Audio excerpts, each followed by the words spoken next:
जिसके कारण कुछ कर्मचारियों को बाहर निकाला जा रहा है, जिसमें आपका भी नाम है। सर सर क्यों सर? सर आप तो जानते हैं मेरे आए का साधन एकमात्र यही नौकरी है, और ये भी छूट गई तो मेरा घर कैसे चलेगा, और ऊपर से पर परिवार भी आ रहे हैं। देखिए, मुझे ये सब पता नहीं है, मुझे जो ऊपर से ऑर्डर मिला है वो हम किए हैं। आप अपना देख लीजिए, जो जिसे अच्छा लगता है कीजिए। हेलो सर, सर सुनिए तो, हेलो। दृश्य 2, राम का घर। क्या हुआ? बड़े परेशान नजर आ रहे हैं। मैनेजर साहब का फोन था, उन्होंने कहा कि कंपनी कुछ घाटे में चल रही है तो कुछ कर्मचारियों को निकाल रहे हैं, जिसमें मेरा भी नाम है। हमारे घर का राशन पानी, मकान का किराया, सारा कुछ तो इसी पर निर्भर था। ये तो बड़ी चिंता की विषय है। क्यों ना माँ से इस पे कुछ सुझाव लिया जाए? हाँ ठीक है, फोन करते हैं।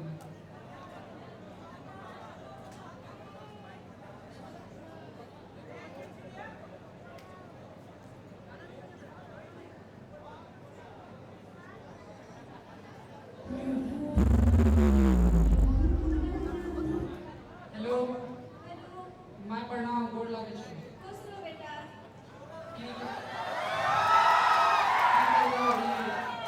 कंपनी कुछ घाटा चले रहे तो कुछ कर्मचारी को निकाल लगे, अपन हमरो नाम छै, की करिए हम बुझे नहीं आवे छै कुछ। बहुत से गरीब छठ पर्व करते हैं, दुनिया सब कष्ट दूर कर देते हैं। ठीक है, प्रणाम भाई। माँ बोल रही है छठ पर्व करने।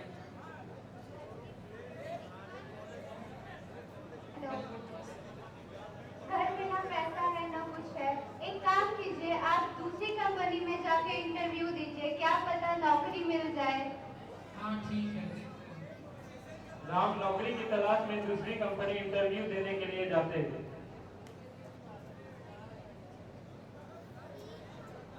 राम नौकरी देने के लिए दूसरी कंपनी में इंटरव्यू देने के लिए पहुंचता है। आप जैसा कि दृश्य में देख सकते हैं, राम दूसरी कंपनी में नई नौकरी के लिए इंटरव्यू दे रहा है। राम से कुछ सवाल और जवाब किए जा रहे हैं इंटरव्यू के लिए।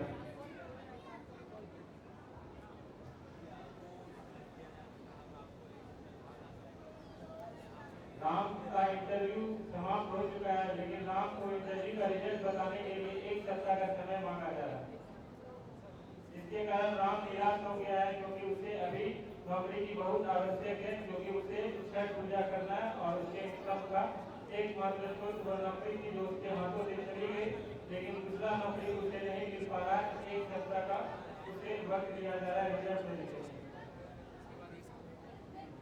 दूसरी कंपनी में नौकरी नहीं मिलने के कारण राम वहां से उदास होकर अपने घर की ओर लौटता है। राम अपना घर पहुंचता है। क्या हुआ, नौकरी मिली? नहीं, उन्होंने कहा कि रिजल्ट आने में 1 सप्ताह का समय लगेगा। अपनी माँ को तो कह दिया कि मैं छठ महापर्व का व्रत करूंगी। घर में ना खाने को अन्न है, ना हमारे पास पैसे हैं। कैसे मैं सारा इंतजाम करूं? वही तो समझ में नहीं आ रहा क्या किया जाए। आप एक काम कीजिए, मेरे पास कुछ गहने पड़े हैं, उन्हें गिरवी रखकर कुछ दिनों की और पैसे ले आइए। करना ये सही रहेगा क्या? हमारे पास आखिरी उपाय भी तो यही है। ठीक है। राम आखिरी उपाय लगाता है। अपनी पत्नी के कुछ जेवरात लेकर मुनीम जी के पास कर्ज लेने पहुंचता है, क्योंकि उसे छठ पर्व करने का मां द्वारा आदेश मिला। राम मुनीम जी के पास पहुंचता है। प्रणाम मुनीम जी। राम राम राम अंकुर, बैठिए।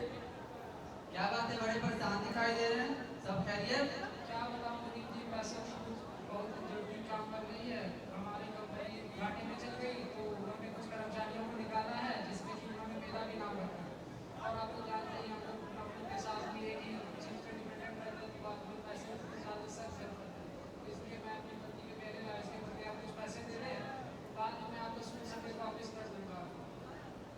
आप ऐसा बोलकर मुझे पाप का भागी बना रहे हैं। आप ऐसा बोलकर मुझे पाप का भागी बना रहे हैं। छठ बिहार का महापर्व है। आप ये कहने रखिए, आप भाभी जी को पहना दीजिएगा। रही बात पैसे की, मैं दे देता हूँ, आप छठ को अच्छे से मनाइए। ठीक है भैया, धन्यवाद। मुनीम जी बिना पैसे लिए राम को कुछ पैसे उधार दे देते हैं और राम पैसे लेकर अपने घर पहुंचता है और छठ पूजा मनाने की अरे तैयारी राम करता है। सुनो, हाँ मुनीम जी, बोले छठ के प्रसाद हमें भी खिलाना। जरूर मुनीम जी, जय श्री राम।